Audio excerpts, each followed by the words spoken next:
Today, I've got some really tough questions for the guys. Number one, do you ever regret your decision to marry? Number two, do you wonder if you married the wrong person? Number three, do you give in to what your wife wants to avoid conflict? Now, here's the toughest question.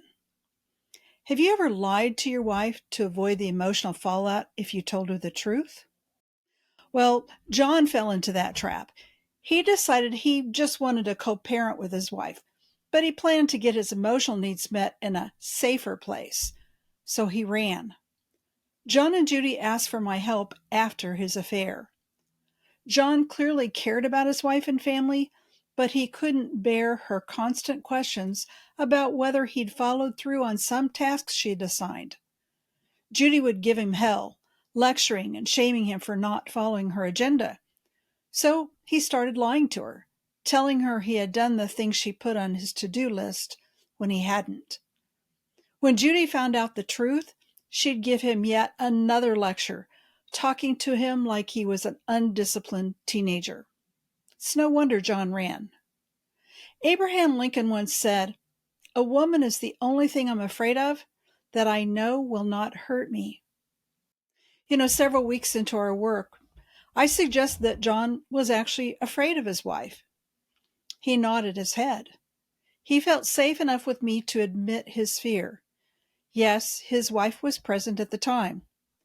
Judy didn't fully understand how sensitive he was to her emotions, especially to her criticism.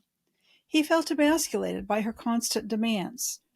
Her emotions triggered his own, and he did everything he could to avoid her, even lying in the process. During our work together, John learned different strategies for coping with Judy's emotions. More importantly, he learned how to take back leadership of the family. More than 10 years have passed, and they still keep in touch.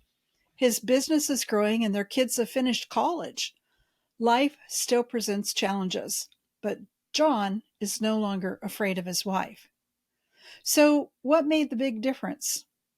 Well, first, John stopped avoiding his wife and letting her run the show.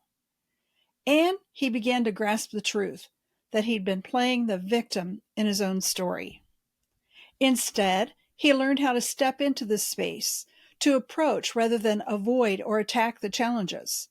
He learned the truth about his behavior and hers. He listened, learned, and worked to get where he is today.